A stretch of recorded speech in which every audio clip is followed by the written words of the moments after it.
She had 2 seconds to decide. Let the billionaire, Marcus Thorne, sign away his entire company, or destroy the new, fragile life she had barely managed to build. Chloe, a waitress polishing a champagne flute, saw the clause. She saw the trap that had destroyed her own life 2 years prior. Security was tight. The room was silent. The pen was in his hand, hovering over the paper. She could stay silent, collect her tip, and go home. Or she could speak up and risk everything. Her voice was shaking, but it cut through the silence. Don't sign that. The Astoria Club wasn't just a restaurant. It was a fortress of wealth, perched on the 60th floor overlooking Central Park. Its windows were polished shields against the grit of the real New York, and its clientele was a rotating cast of the Forbes list.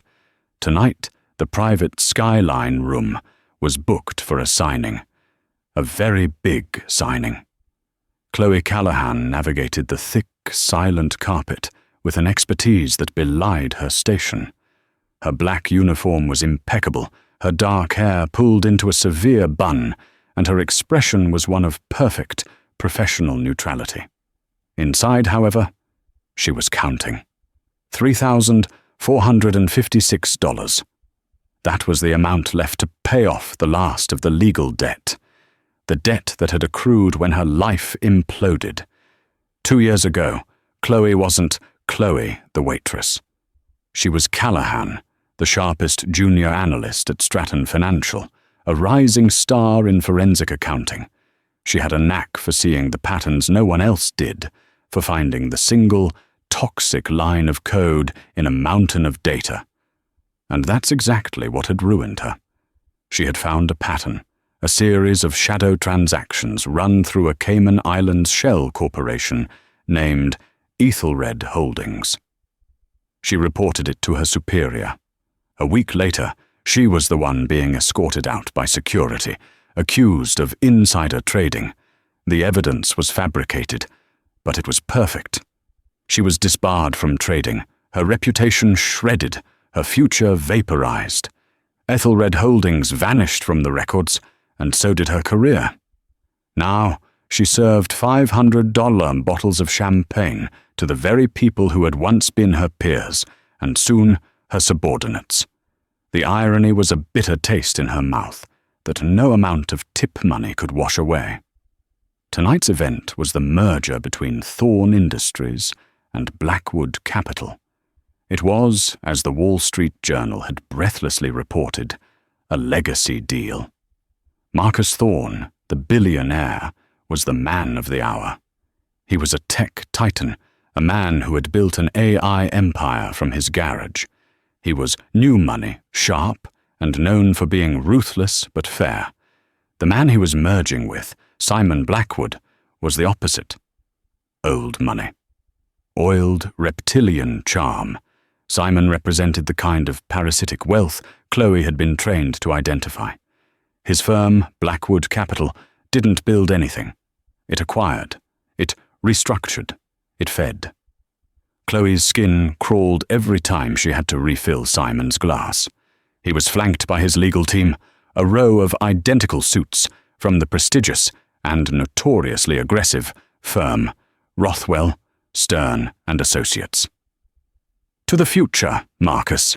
Simon Blackwood raised his glass, his smile not reaching his eyes. A joining of equals.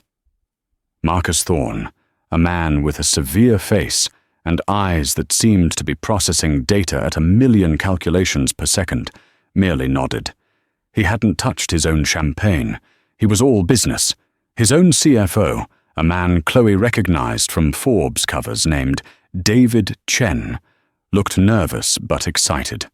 "Let's get the formalities over with," Marcus said, his voice a low baritone that commanded attention.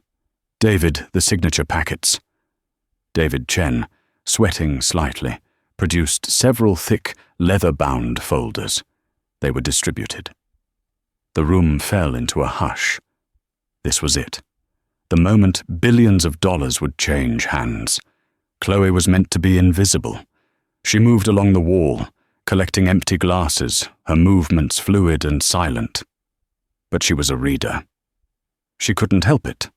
Her eyes scanned the room, the body language, the micro-expressions. Simon was too smug, David Chen was too nervous, and Marcus Thorne was too still. As she passed the main table, her eyes snagged on the open document under the bright table lamp. It was the final signature page, laid out for Marcus. It was just a glance, a millisecond. But a millisecond was all she needed. Her blood didn't just run cold, it froze, then boiled. It was a single line, buried in the final indemnity clause, a reference to a sub-entity responsible for managing ancillary digital assets. A name, Ethelred Holdings. Her heart hammered against her ribs. It was a physical blow. The room tilted. It was here, the same ghost, the same trap. Simon Blackwood was talking. Just a formality, Marcus. The standard assumption of assets. Page 54, Clause 7b. The pen, sir, David Chen said, holding out a sleek gold fountain pen. Marcus Thorne picked up the pen. He uncapped it. Chloe knew this script. She knew what was in that clause. It wasn't ancillary assets. It was a Trojan horse. It would give this ghost corporation leverage, a back door. In her case, it had siphoned off client data. In Thorne's case, what was it? His new AI project? Helios? She had 2 seconds. Stay silent. Pay off her debt. Walk away. Or speak. She saw the face of her old boss, the one who had framed her. She saw the smirk on Simon Blackwood's face. She saw the ghost. Marcus Thorne lowered the pen. The nib was a millimeter from the paper. Stop! The word was out before she could stop it. It was too loud. A strangled gasp. The entire room froze. Every head, a collection of the most powerful people in New York, swiveled to face her. The waitress. Chloe's hand was outstretched, trembling. She was holding a dirty napkin. Simon Blackwood was the first to react. He chuckled. A wet, dismissive sound. My apologies, Marcus. The staff here is clearly overwrought. Security. 2 large men in black suits who had been flanking the door immediately moved toward Chloe. Chloe's eyes were locked on Marcus Thorne. They were the only 2 people in the room. Don't, she said, her voice stronger now, more desperate. Don't sign that. The air in the skyline room became a solid block of ice. Chloe felt the proximity of the security guards before she saw them, the scent of clean wool and the subtle shift in the air. One guard, a bull of a man named Frank, put a heavy hand on her shoulder. Ma'am, you need to come with us. Now. Get your hands off her, Marcus Thorne said. His voice wasn't loud, but it cut through the silence like a scalpel. Frank's hand recoiled as if he'd touched a hot stove. Every eye was on Marcus. He had not moved. The pen was still in his hand, poised over the document. He slowly, deliberately, capped the pen and placed it on the table. He didn't look at Chloe. He looked at Simon Blackwood. What? Marcus asked, his voice dangerously quiet. Is a waitress so concerned about in my contract, Simon? Simon Blackwood's oily charm was on full display. He spread his hands, palms up. Marcus, please, this is absurd. The woman is clearly having some sort of breakdown. We're at a critical moment. Let's have her removed and finish the signing. We have a 10 p.m. press release. I'm sure the press can wait, Marcus replied, his eyes still on Simon. Then, slowly, he turned his head and looked at Chloe. It was the first time he had truly looked at her. His eyes were the color of steel, and she felt as if she were being scanned by a high-powered MRI. He wasn't looking at her uniform, he was looking at her. He saw her intelligence, he saw her terror, and he saw her conviction. You said, "Don't sign that," Marcus said. You have 60 seconds to explain why. And if your explanation involves you being a disgruntled employee or feeling a bad vibe, these gentlemen will be throwing you out of the 60th floor window." The room held its breath. The security guards looked at Thorne, awaiting the signal. Simon looked furious. David Chen, the CFO, looked like he was about to be physically sick. Chloe's throat was dry. This was it. The 60 seconds that would either save her or see her arrested. "Page 54, she said, her voice shaking but clear. "Clause 7B, the Indemnity and Asset Transfer Clause." Marcus Thorne's lead counsel, a sharp-looking woman from his own internal team, flipped through the packet. She found the page. "It references a sub-entity," Chloe continued, her memory kicking in, the old skills flooding back. "Ethelred Holdings, registered in the Cayman Islands. It's listed as the recipient for ancillary digital assets and procedural source code to streamline the merger." Simon Blackwood scoffed. "It's a standard clearinghouse entity, boilerplate. Every bank uses them. This is insane." "It's not a clearinghouse," Chloe said, taking a risky step forward, away from the guards. Her eyes were burning into Marcus. "It's a corporate predator. It's a poison pill. In a normal acquisition, that clause would be written to protect Thorne Industries. The way it's written, it gives Ethelred Holdings irrevocable, privileged level access to your entire source code library before the merger is finalized. It's not a merger. It's a theft." A collective gasp went through the room. The lawyers on both sides were now reading the clause frantically. "That is an outrageous accusation," Simon roared, his face turning a blotchy red. This waitress is accusing us of what? Corporate espionage?" "Yes," Chloe said. "And how?" Simon said, turning on her, his eyes full of venom. "How would you possibly know this? Did you read it in a crystal ball while polishing silverware?" Chloe's whole body was trembling. This was the moment of no return. "I know," she said, her voice dropping, "because I'm the analyst who found Ethelred Holdings 2 years ago, right before it destroyed my life. It was used by Stratton Financial to siphon client data. I was the one who reported it, and I was the one who was framed for it, publicly discredited, and professionally destroyed." She looked from Simon, whose face had gone pale, to Marcus Thorne. "You're not signing a merger, Mr. Thorne. You're signing the warrant that hands over the keys to your kingdom. You're signing away Project Helios. And by the time your lawyers figure it out, Simon Blackwood will be the majority owner of your own tech, and Ethelred Holdings will have vanished, just like it did 2 years ago. And there won't be a paper trail left to follow." The 60 seconds were up. The silence that followed was absolute. It was heavier and more terrifying than the screams that had preceded it. Simon Blackwood was silent. David Chen was white as a sheet. Marcus Thorne's legal team was whispering frantically, their fingers flying across their laptops. Marcus Thorne stood up. He was a tall man, and his presence filled the room. He walked around the table, not to Simon, but to Chloe. He stopped directly in front of her. She had to tilt her head back to meet his gaze. The room waited for the verdict. His next move stunned the whole room. He didn't yell. He didn't call security. He didn't end the meeting. He looked at his CFO. "David." Yes, Marcus?" "Get my car and find Ms. Callahan," Chloe supplied, her voice a whisper. "Chloe Callahan. Find Ms. Callahan a coat. She's coming with us." He turned to Simon Blackwood, whose jaw was hanging open. "Simon," Marcus Thorne said, his voice flat and cold as a glacier. "The signing is postponed indefinitely.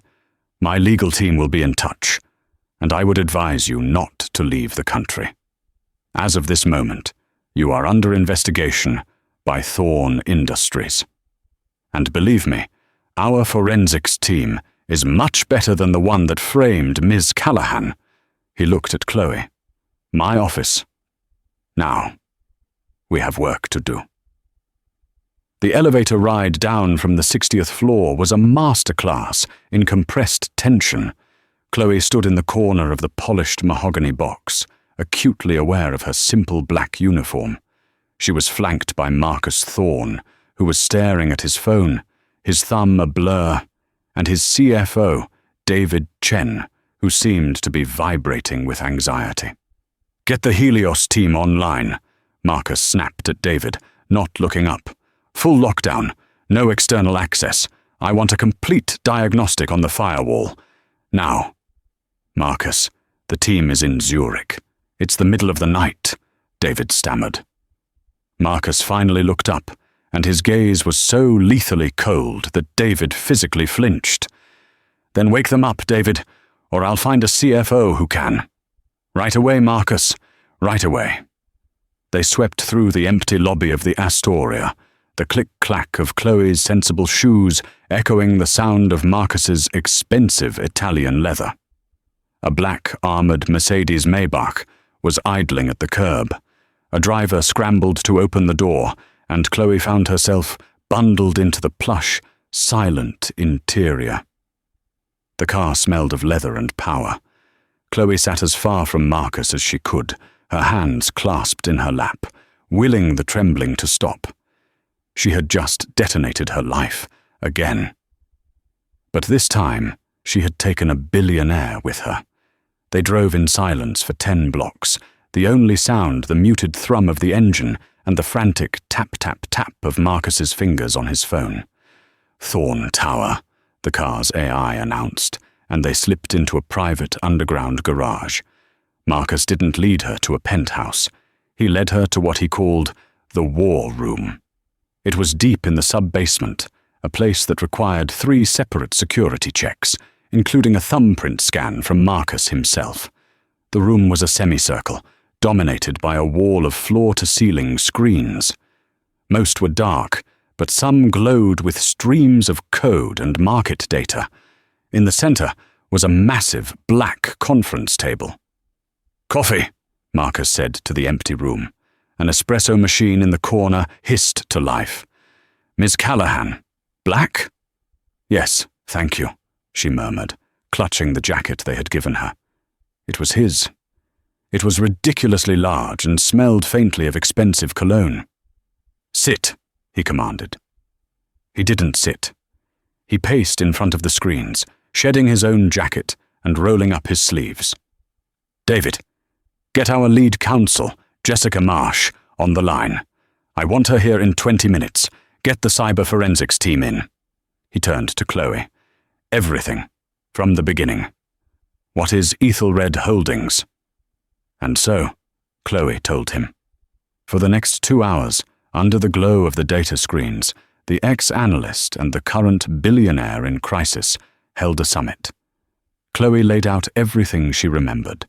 The transaction patterns, the legal loopholes, the way it used shell-within-a-shell structures. It wasn't just a simple fraud, she explained, the old fire returning to her voice. She stood and walked to a whiteboard, grabbing a marker. "It's an algorithm, a parasitic one. It finds a target, mimics its legal structure, and inserts itself as a necessary third party. It latches on, siphons what it needs, data, IP, capital, and then uses the host's own legal department to erase its tracks. It's brilliant, and it's pure evil." As she talked, Marcus watched her. He saw the passion, the precision. This was not a waitress. This was a warrior. Jessica Marsh, the lead counsel, arrived. She was a hurricane in a pantsuit, followed by 2 pale, caffeine-fueled data analysts. "Marcus, what the hell is going on? I'm getting frantic calls from Rothwell Stern. Simon Blackwood is threatening to sue for breach of contract and defamation." Marcus pointed a single finger at Chloe. "This is Chloe Callahan. For the next 48 hours, she has a higher security clearance than you do." She's going to tell you a story. You are going to listen. Then you are going to tear apart that merger agreement, line by line. Find me the ghost. Jessica looked at Chloe, at her waitress uniform under the billionaire's jacket, and skepticism warred with her professional respect for Marcus. Her name is Chloe Callahan, Marcus repeated. She was the lead analyst at Stratton who flagged the Ethelred anomaly 2 years ago. Jessica's eyes widened. I remember that case. She was the one who... Oh. The skepticism vanished, replaced by a dawning horror. She knew the case. Everyone on Wall Street knew the case. "All right, Miss Callahan," Jessica said. "All business? Let's go hunting." For the rest of the night, the war room was a hive of activity.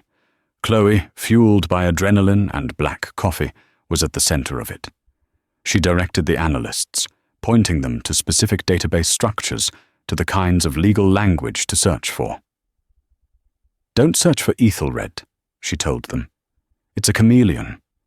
Look for the structure. Look for clauses that reference external asset management in foreign jurisdictions. Look for unsigned amendments."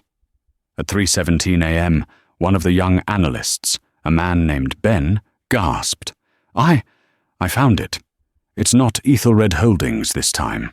It's different." "What is it?" Marcus demanded. "It's buried in an appendix," Ben said, his voice trembling. "Appendix 7, Section 4B, a different name. Fafnir Developments, registered in Liechtenstein." "Pull up the registration," Chloe said, moving to his shoulder. The data flashed on the main screen.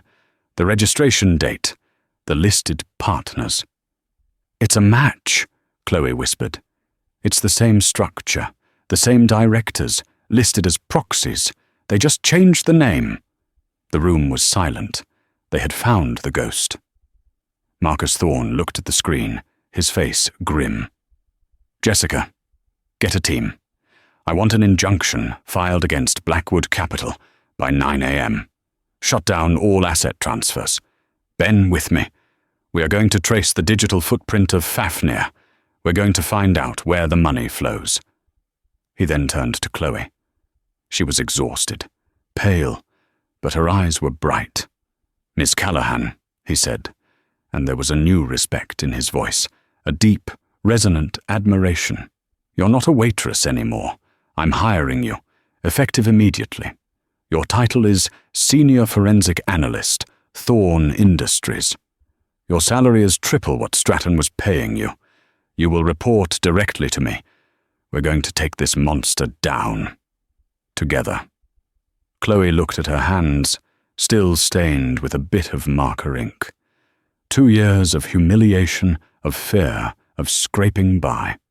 It all washed away, replaced by a single, burning purpose. "What's the first move?" she asked. The sun rose on a New York City that was about to be rocked by a financial earthquake. While the rest of the world was just waking up, the war room at Thorne Industries was already on a war footing. Chloe, having traded her uniform for a spare Thorne Industries sweatshirt and sweatpants from the company gym, was hunched over a terminal beside Ben. They weren't just colleagues, they were digital archaeologists, digging up a creature that had been buried for years. "It's not just Simon," Chloe muttered, her eyes scanning lines of code. "He's not smart enough to build this. He's a blunt instrument. He's the face of the operation, not the brain." "She's right," Marcus said from the head of the table. He was on a conference call with his board, a call that was clearly not going well. "No, I don't care if it looks bad to the market, Robert. It would look worse if Blackwood was siphoning our IP to our competitors. Yes, I am accusing him. Because I have proof." He muted the call and scrubbed his face with his hands. "They're spooked." "They should be," Jessica Marsh said, walking in with a fresh stack of documents. "The injunction is filed. The court granted a 72-hour temporary restraining order on all shared assets. Blackwood is frozen. Good, Marcus said. Now, the press. Already handled, Jessica said. We released a statement at 6 a.m. Thorn Industries has discovered significant and alarming irregularities in the proposed merger with Blackwood Capital. We are launching a full-scale internal and external investigation. All agreements are suspended. The Wall Street Journal is going to have a field day, David Chen moaned from the corner. He had been on the phone with the company's investors, trying to stop a panic. Let them, Marcus said. We control the narrative because we have the truth. Ms. Callahan, what have you got? Chloe leaned back, her eyes aching. Fafnir Developments. It's not just a shell. It's a network. It has tendrils everywhere. I'm tracking its digital footprint. It has back doors in at least 3 other tech firms. But the primary link, the server zero that seems to control the network, it's not in the Caymans. It's not in Liechtenstein. Where is it? Marcus asked. That's the strange part, Ben added. The IP address is routing through a server in upstate New York. It's heavily masked, but the signal is domestic. This was a new twist. The assumption had always been that this was a foreign entity, outside the reach of US law. And there's something else, Chloe said, her voice hesitant. This parasite, Fafnir, Ethelred, whatever it's called. It's not just stealing, it's feeding data to someone. Every time it siphons code from a target, it sends a compressed, encrypted summary packet to a second, hidden address. A handler, Marcus breathed. Simon Blackwood isn't the mastermind. He's a pawn. He gets the money and the assets, but someone else gets the real prize. The data. The implications were staggering. This wasn't just corporate fraud. This was espionage on a massive global scale. Can you trace the handler's address? Marcus asked. It's inside our own house, Ben whispered, his face going pale. The packet from the Helios project. It was encrypted, but it was flagged for transfer. The recipient address is a high-level executive server. Right here. A new, colder silence filled the room. This wasn't an external attack. This was a betrayal. Who? Marcus's voice was a low growl. Who inside my company? We can't tell, Chloe said. It's a dead drop server. Anyone with Tier 1 clearance could access it. That's you, the board and senior VPs. About 20 people. David, Marcus said, turning to his CFO. Marcus? David Chen looked terrified. Give Ms. Callahan your C-level clearance codes. All of them. I want a full audit of every senior executive's communication, every email, every text, every server access log for the past 6 months. Marcus, that's a legal minefield. Privacy laws. They are stealing my company, David, Marcus roared, and this time the entire room flinched. They have already breached the fortress. The time for privacy is over. This is about survival. Do it, or join the unemployment line. David, trembling, nodded. He walked over to Chloe and began typing his credentials into her terminal. I hope you find him, Marcus. Oh, we'll find him, Marcus said, his eyes on the screen. And when we do, they'll wish they had just asked for money. As Chloe's fingers flew across the keyboard, armed with the highest level access, she felt a grim satisfaction. She was no longer the victim. She was the hunter. The ghost that had haunted her for 2 years was finally in her sights, and the traitor who had helped it was about to be exposed. The next 36 hours were a blur of data, coffee, and rising panic. The Thorn Tower war room was sealed. No one left. Meals were wheeled in on carts. Chloe, Marcus, Jessica, and the 2 analysts, Ben and another named Sarah, formed an exhausted, high-stakes family. The Wall Street Journal and Bloomberg had exploded. Thorn Blackwood merger "Collapses amid fraud allegations," screamed one headline. "Who is Chloe Callahan?" screamed another, as Simon Blackwood's team began a desperate smear campaign, painting her as an unstable, disgraced ex-employee. "They're calling her the vengeful waitress," Jessica said, reading from a tablet with disgust. "They're leaking her old falsified employment records.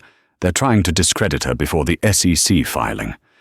"It doesn't matter," Marcus said, not looking up from a whiteboard where he and Chloe were mapping the Fafnir network.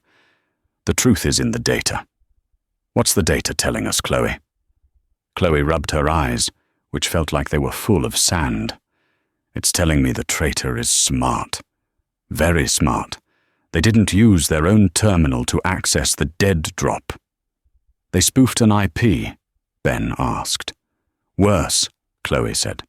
"They used a physical ghost terminal, an old server in the maintenance level, decommissioned, but never removed from the network. It's been physically patched into the mainframe. No remote access. Someone had to physically go down there, plug in a hard drive, and upload the data. It's old school. It's also untraceable from a digital standpoint." "So we're blind," Marcus said, his frustration palpable. "Not entirely," Chloe said, a slow, tired smile spreading. "They're smart, but so are we. They had to get to the maintenance level. They had to bypass security, and to do that, they'd need a keycard. There's no record of a Tier 1 keycard accessing that level," Sarah, the other analyst, said, shaking her head. "Exactly," Chloe replied. "So they didn't use their card, or they used a cloned card, or—" She paused. "Or they're the one person who can override the security log." Jessica Marsh, the lawyer, suddenly looked up. "The chief financial officer. The CFO has universal override capabilities for emergency financial server maintenance. It's in the corporate bylaws." Every head in the room slowly turned to the one man who wasn't an analyst, a lawyer, or the CEO. David Chen, who had been quietly managing investor calls in the corner, looked up. The color drained from his face. What are you looking at? Me? You think I—" "Marcus, that is. That's insane." "Is it, David?" Marcus said, his voice soft, full of a cold, terrible disappointment. "You were the one pushing this deal. You were the one who told me Simon Blackwood's numbers were solid. You were the one sweating bullets in the Skyline room. I was nervous. It's a billion-dollar deal," David protested, rising to his feet. "Marcus, I have been with you for 15 years, since the garage. How can you accuse me?" "Prove me wrong," Chloe said, her voice cutting through his defense. "Give me your physical keycard. Let's check the proximity log. The server room is shielded. It wouldn't show an access, but the hallway outside it? That's just a standard motion-activated log. If you were there, your card's RFID would have pinged the reader." David's eyes darted to the door. He was trapped. "David," Marcus said, his voice breaking with a quiet rage, "show her your card." David's composure crumpled. His hands began to shake. He didn't reach for his wallet. They had my son," David whispered, his voice cracking. "They had his gambling debts, $250,000, to the wrong people. People connected to Blackwood." The confession hung in the air, thick and toxic. "Simon didn't approach me," David continued, tears streaming down his face. "He just let me know that my son's debt could be forgiven. All I had to do was make sure the right clauses got into the merger. That I smoothed over any irregularities with Marcus. He said it was just standard corporate hardball." "And the server room?" Chloe asked, her voice surprisingly gentle. "That was yesterday," David sobbed. After the room." Blackwood called. He was panicking. He said the partners were furious. He said my son's life was on the line unless I erased the data. I had to go down. I had to wipe the server. I didn't know what else to do. I was trying to save my son." Marcus Thorne sank into his chair. He looked old. The betrayal of a rival like Blackwood was business. The betrayal of a friend, his first employee, his CFO, that was a mortal wound. "You didn't just wipe the server, David," Chloe said, her eyes on her screen. "You tried, but I was already in the system. I firewalled it. You just left your fingerprints all over the lock." She typed one final command. A new window opened on the main screen. It was a file directory. "Project Helios," Chloe said. "The core AI code. You didn't just try to wipe the server, David. You were actively trying to download the last packet."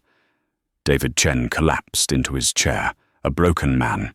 "Jessica," Marcus said, his voice hollow. "Call security, and call a good defense attorney. Tell him it's for David." "Marcus, I'm sorry," David wept. "So am I, David," Marcus replied, turning his back. "So am I." The snake was out of the garden, but the head of the snake was still out there. "Blackwood," Marcus said, his voice now pure ice. "He's running. Where is he?" Ben's fingers flew. He's not at his office, not at his home. But his private jet filed a flight plan 30 minutes ago. Teterboro Airport. Destination, Zurich. "He's running to his masters," Chloe said. "He's not going to make it," Marcus said. He hit an intercom on the table. "Get my pilot. Get the jet. We're going to Teterboro. And call the Port Authority. Tell them a fugitive is trying to flee the country." The Teterboro Airport private tarmac was a chaotic scene, lit by the flashing blue and red lights of Port Authority police cars. Marcus Thorne's helicopter, a sleek black Augusta Westland, had beaten Simon Blackwood's Gulfstream G650 to the airport by less than 5 minutes. Marcus, flanked by Chloe and 2 of his personal security, had used his considerable influence to have the FAA ground Blackwood's jet for a mechanical inspection, just as it was taxiing for takeoff. Now Simon Blackwood stood on the rain-slicked tarmac, his $5,000 suit plastered to his frame, his face a mask of disbelief and incandescent rage. "You can't do this, Thorne!" he screamed over the whine of the engines. "This is harassment. This is illegal. I have a flight to catch." "It's over, Simon," Marcus shouted back, his voice booming. "We have David Chen. We have his confession. We have the server logs. We have you." Chloe stood just behind Marcus, her arms crossed. The wind whipped her hair, which she hadn't had time to tie back. She was no longer a waitress. She was the architect of this man's downfall, and she felt nothing but a cold, clean sense of justice. "David Chen is a sniveling coward," Blackwood spat. "His word against mine. You have nothing." "We have Ethelred Holdings," Chloe called out, her voice sharp and clear.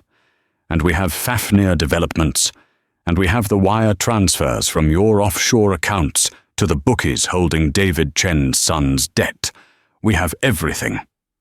The mention of the wire transfers made Blackwood freeze. That was the one piece he thought was buried. He stared at Chloe, his eyes narrowing, as if seeing her for the first time. "You," he hissed. "This is all because of you. The waitress. You should have just polished your glasses and kept your mouth shut." "You should have picked a different shell corporation," Chloe retorted, stepping forward so she was shoulder to shoulder with Marcus. "You think you've won?" Blackwood laughed, a harsh, barking sound. "You two? You think you've stopped anything? I'm not the mastermind. I'm just a broker. You've cut off one tentacle, but the beast is still out there. My partners in Zurich. They don't like to be kept waiting. They're not as civil as I am." "We'll take our chances with them," Marcus said. "But you're not going to Zurich. You're going to a federal holding cell." As if on cue, 2 uniformed officers stepped forward, handcuffs at the ready. Blackwood's composure finally shattered. The mask of old money charm evaporated, revealing the desperate, cornered rat beneath. "You don't know what you've done!" he shrieked as they cuffed him. "You'll be ruined, both of you. They'll tear Thorn Industries apart from the inside out. You can't stop them." "Watch us," Marcus said quietly. They watched as Simon Blackwood was read his rights and placed in the back of a police car. The red and blue lights painted a stark, repeating pattern on the wet ground. The drama was over. The work was just beginning. As the car pulled away, Marcus turned to Chloe. The rain and wind were relentless, but in the chaos there was a strange, quiet center. "He's right, you know," Marcus said, his voice low. "About what?" Chloe asked. "This isn't over. He's a pawn. The people he works for, Fafnir, they're still out there. And now we've just declared war on them." "I know," Chloe said, not flinching. "They're a network. They're in dozens of companies, stealing, corrupting." "They're a parasite," Marcus said, "and they're killing the forest." He looked at her, and for the first time, his steely eyes held something other than calculation or anger. It was respect, deep, profound respect. "What you did, Chloe, back in that room, it was the single bravest thing I've ever seen. I couldn't let him win." "Not again," she said, the adrenaline finally starting to fade, leaving a deep-seated exhaustion in its place. "Well," Marcus said, motioning her back toward his helicopter, "your salary just doubled. Again." "What?" Chloe stopped. "That's... Marcus, you can't." "I can," he said. "And I am. You're not just a senior analyst, Miss Callahan. You're the new head of corporate security and forensic risk. You're building a new department. Your only job is to hunt these people, to find Fafnir and every other parasite in my company, and in any other company that wants our help. You're going to build an antivirus for the real world." Chloe stared at him, stunned. Head of a department. 2 days ago, her biggest worry was making rent. I don't know what to say." "Say you'll do it," Marcus said. "I need you, Chloe. The company needs you." Chloe looked at the receding tail lights of the police car, then at the glittering, vulnerable skyline of New York City. She thought of the ghost, Ethelred, and the years it had stolen from her. It was her turn to be the hunter. She pulled her hair back, her hands now steady, and met his gaze. "All right, Mr. Thorne, let's go to war." A week. 168 hours was all that separated Chloe Callahan, the waitress, from Chloe Callahan, the director of the newly formed Thorn Industries Risk and Integrity Division. Her new life was a whirlwind of 18-hour days, dizzying legal briefings, and the quiet, terrifying weight of responsibility. The war room in the sub-basement had become her permanent home. She, Marcus, Jessica, and the analyst team, Ben and Sarah, had been in a full-blown corporate war. They hadn't just been cleaning up the David Chen and Simon Blackwood mess. They had been pulling at the Fafnir thread, and what they found was horrifying. The parasite wasn't just in Thorn Industries, it was everywhere, a complex web of shell corporations, compromised executives, and data black holes that spanned the global financial system. And today, they were going to publicly declare war on it. The Skyline Room on the 60th floor of the Astoria Club was a deliberate choice. It was a symbolic reclamation. The very room where Chloe's life had been detonated and remade was now the stage for her and Marcus's counteroffensive. The room was packed. This wasn't a signing. It was a feeding frenzy. Reporters from every major financial journal were crammed elbow to elbow, their cameras and microphones aimed at the podium like a firing squad. Chloe stood just off stage, a world away from the waitress uniform she had worn just a week prior. She was now dressed in a sharply tailored, dark navy blue suit. Her hair was down, falling in a professional, no-nonsense wave just past her shoulders. A new, heavy ID badge on a lanyard felt strange against her chest. She was unrecognizable, and yet she had never felt more like herself. "You're ready for this?" Marcus Thorne's voice was a low rumble beside her. He wasn't the cold, calculating CEO she'd first met. The last week had forged a new, profound respect between them. He was still her boss, but he was also her partner in this. "No," Chloe answered honestly, her palms clammy. "They're not here to hear the truth, Marcus. They're here to see the vengeful waitress who brought down 2 titans. They're here for the blood." The smear campaign from Blackwood's now jailed PR team had been vicious. They'd leaked her fabricated employment records from Stratton.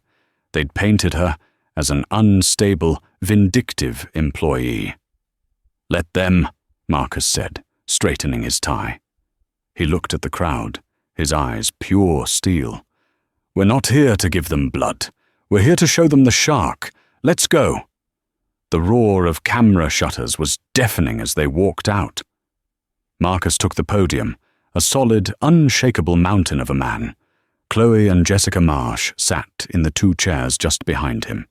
"Good morning," Marcus began, his voice cutting through the noise, silencing the room instantly. 1 week ago, in this very room, Thorne Industries was the target of a sophisticated, malicious corporate espionage attempt. For 10 minutes he laid out the facts, coldly, procedurally. He named Simon Blackwood, now in federal custody, and denied bail. He named the prestigious law firm Rothwell, Stern and Associates, which was now facing its own investigation for willful negligence. And in a moment of visible pain, he named David Chen, his former CFO, who had confessed to his role and was cooperating with the authorities. "The mechanics of this fraud," Marcus continued, "were complex, but they were discovered. Not by our lawyers, not by our auditors, but by one person. A woman who had the courage to speak up when every incentive told her to stay silent." He paused, and the room held its breath. A woman who was, at the time, employed by this club as a waitress. A woman who had, 2 years prior, been the original analyst to discover this parasitic entity, and had her life and career destroyed for it. It is my profound honor to introduce the new head of Thorne Industries' Risk and Integrity Division, Ms. Chloe Callahan. The room exploded. The sound was a physical blow. Camera flashes strobed, turning the room into a disorienting lightning storm. Reporters were shouting her name, shouting questions. "Miss Callahan, is it true you were fired from Stratton? Are you in a relationship with Mr. Thorne? Vengeful waitress, is this just revenge?" Chloe walked to the podium. She felt the tremor in her hands and gripped the sides of the lectern to still them. She looked out at the sea of faces, the skeptical, hungry eyes. She took a deep breath. "My name is Chloe Callahan," she said, her voice, amplified by the microphone, steady and clear. 2 years ago, I was a forensic analyst. I found a ghost in the system, a shell corporation called Ethelred Holdings that was being used to steal. I reported it. I was framed, fired, and disbarred from trading. My life was systematically dismantled. She looked directly at the front row reporter who had shouted, "Vengeful waitress." For 2 years I served coffee and polished champagne flutes in this room, and I listened, I watched, and I learned. I learned that the ghost that destroyed my life had a new name, Fafnir Developments. And I saw it, right here, in this room, about to do to Mr. Thorne what it had done to me. The reporters were silent, scribbling frantically. "The entity known as Fafnir is not a company," she said, her voice gaining strength, the old fire returning. "It is a cancer. It preys on trust, it weaponizes debt, and it uses fear and humiliation to silence its victims. I was one of its victims. Today, I am one of its hunters. She clicked a remote. The large screens behind her, which had shown the Thorn Industries logo, flickered to life. They showed a complex, sprawling web, a diagram of Fafnir's network, the tendrils reaching into a dozen other Fortune 500 companies. Today, Thorn Industries is announcing the Helios Initiative. The name of Marcus's stolen project was now a weapon. It is a new, AI-driven cybersecurity platform based on the very code they tried to steal. It is an immune system, and we are inviting every company on this chart to join us. We are no longer just building walls. We are building a proactive coalition to hunt and dismantle this network, piece by piece. She had them. The room was hers. The narrative had shifted from vengeful waitress to corporate sentinel. We will be taking questions, she finished, her gaze sweeping the room. Hands shot up. The first few were softballs. What is the SEC's involvement? How many firms are compromised? Then, a hand in the back, a man who hadn't been scribbling. He was dressed in an impeccably tailored European suit, his face sharp and angular. He didn't look like a reporter. He looked like an undertaker. Mr. Jaeger, from the Zurich Financial Times, he said, his voice a smooth, cold monotone with a faint German-Swiss accent. The name of the paper sent a jolt of ice through Chloe's veins. Zurich. Miss Callahan, Mr. Jaeger said, not unkindly. A very compelling, dramatic story.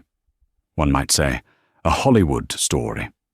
But here in the real world, how can we, or any of the firms you've named, trust this Helios initiative, this immune system, when it's being run by an analyst who was publicly discredited? How do we know you're not the real parasite? The room went dead silent. This was the attack. Chloe felt her earpiece, a tiny, almost invisible bud, crackle to life. It was Ben from the war room, which had been relocated to a secure van downstairs. Chloe, that guy, Jaeger, he's not on the press list. He's not on any list. He's a ghost. Chloe kept her eyes locked on Jaeger. My discrediting was a fabrication orchestrated by the very people you're defending, Mr. Jaeger. My work, and the work of our team, speaks for itself. Does it? Jaeger replied, a small reptilian smile playing on his lips. Because I have a follow-up. Isn't it true, Miss Callahan, that your Helios initiative is, as of this very second, already compromised? A cold dread, heavier and more complete than anything she'd felt before, settled on Chloe. What did you say?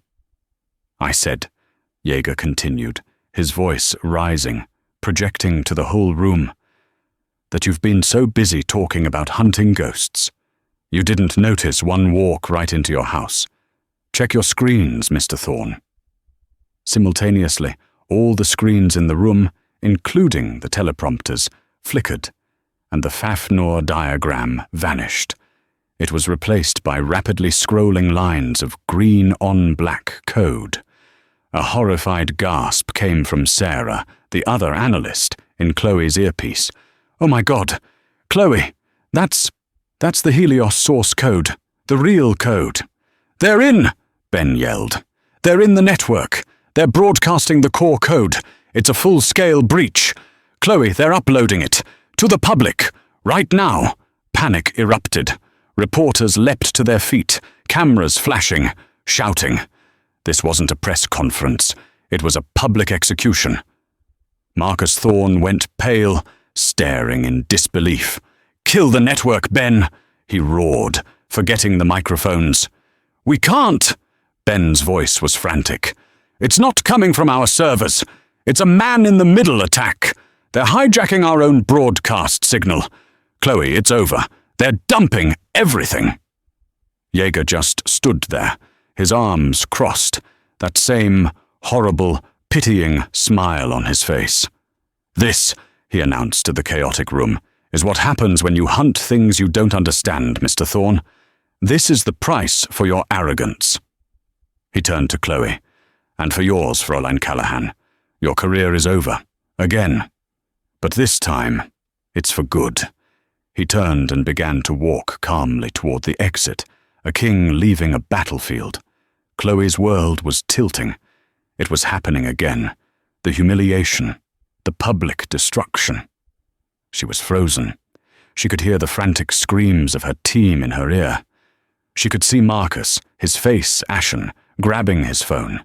She could see the reporters filming her breakdown. No, the word was a single hot point of light in her mind.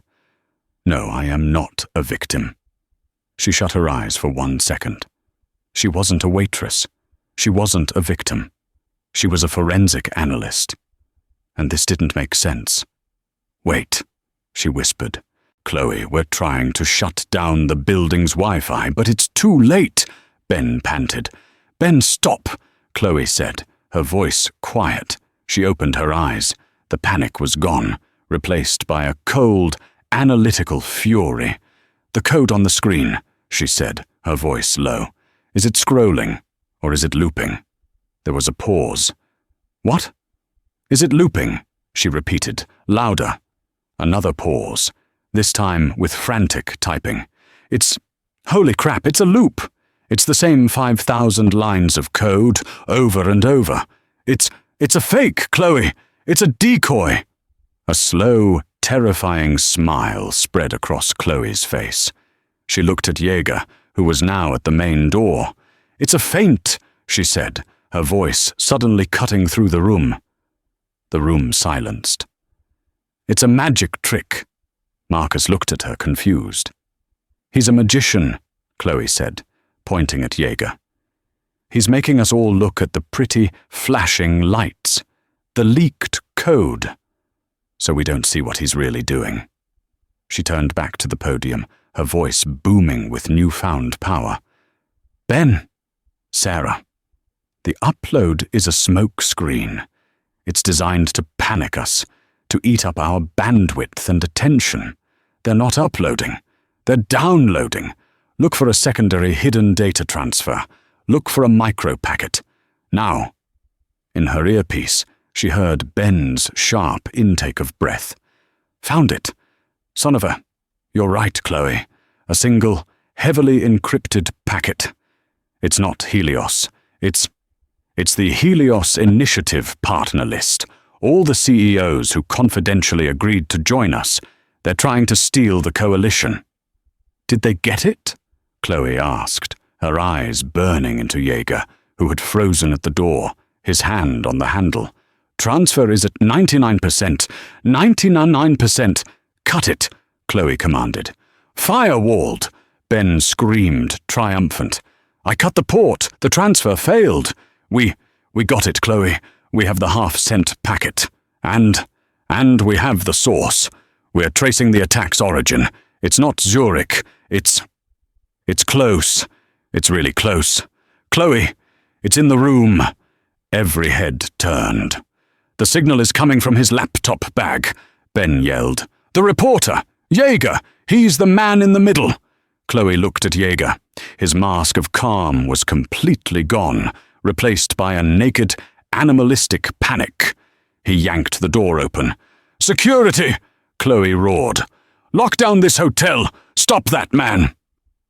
Thorne's personal security team, 2 large men who had been blending in with the press, were on him in a second. They tackled him in the hallway, a laptop, a cell phone, and a small black device with a blinking red light skittered across the marble floor. The room was in absolute, stunned silence. The press, the cameras, they had just filmed the entire thing. Chloe walked calmly from the podium, through the crowd and into the hallway. She stood over the sputtering, cuffed Mr. Jaeger. She looked at the blinking black box. A rogue hotspot, she mused. Old school, but effective. You routed the entire room's press data through this, didn't you? Waited for us to go live, then used our own broadcast signal as a Trojan horse. Clever. Jaeger just glared at her, his face full of hatred. Chloe picked up the device and turned to the shell-shocked press pool who were now filming her. "Ladies and gentlemen," she said, her voice shaking, but this time with adrenaline, not fear. "My apologies for the live demonstration. As you have just witnessed, the threat from Fafnir and their partners is real, it is active, and it is arrogant." She held up the device. "They believed they could walk into our house in the middle of a press conference and humiliate us. They believed they could steal from us while we were watching. They were wrong." She looked directly into the lens of the nearest camera, speaking not to the room, but to the partners she knew were watching in Zurich. "You just made your first and last mistake. You sent your agent into my house. We have your man. We have your tech. And we have your failed data packet, which is currently being decrypted by my team. We're not just hunting you anymore. We're dismantling you." "The Helios Initiative," she said, a hard, triumphant smile on her face, "is now officially open for business." Later that night, the Skyline room was empty. The chaos was gone, replaced by the quiet hum of the city. The only people left were Marcus and Chloe, standing by the same floor-to-ceiling window where she had once served him champagne. They each held a flute. This time it was the $500 bottle, and this time Marcus was drinking. "That," Marcus said, his voice hoarse, "was not on the schedule." "Neither," Chloe replied, "was a live-action hostile data extraction. I think I need a raise." Marcus let out a genuine, booming laugh. "Callahan, you could buy the company at this point. I have never, in my entire life, seen anything like that. You didn't just win. You counterattacked. You humiliated them." He raised his glass. "To the vengeful Waitress," he said, his eyes filled with a profound, unshakable respect. "I really hate that name," Chloe sighed, but she smiled and clinked her glass against his. "You shouldn't," Marcus said, turning to look out at the glittering city. "They thought you were there to serve them. They just didn't realize you were serving them justice." Chloe took a sip, the champagne tasting like victory. The war wasn't over. She knew that. The partners in Zurich were furious, and they would be back. But as she looked at the city lights, she realized she wasn't scared. She was no longer a ghost, and no longer the hunted. She was the hunter, and she was just getting started. Did Chloe's story grip you? The world is full of moments where one person's courage can change everything. That single, terrifying second in the Skyline room, where Chloe had to choose between silence and the truth, defines who she is. She didn't just save a billionaire, she saved herself, and she started a revolution. But as she and Marcus said, the fight is just beginning. What do you think will happen next? Will the Fafnir partners in Zurich retaliate? How will Chloe and Marcus fight back against a shadow enemy? If you loved this story of drama, courage, and incredible twists, then please help our channel grow. The single biggest thing you can do is hit that like button. It tells YouTube you want more stories just like this. And if you haven't already, please subscribe and turn on all notifications so you never miss a new story. Finally, share this video with a friend who loves a story where the underdog doesn't just win, she changes the entire game. Thanks for listening. We'll see you in the next story.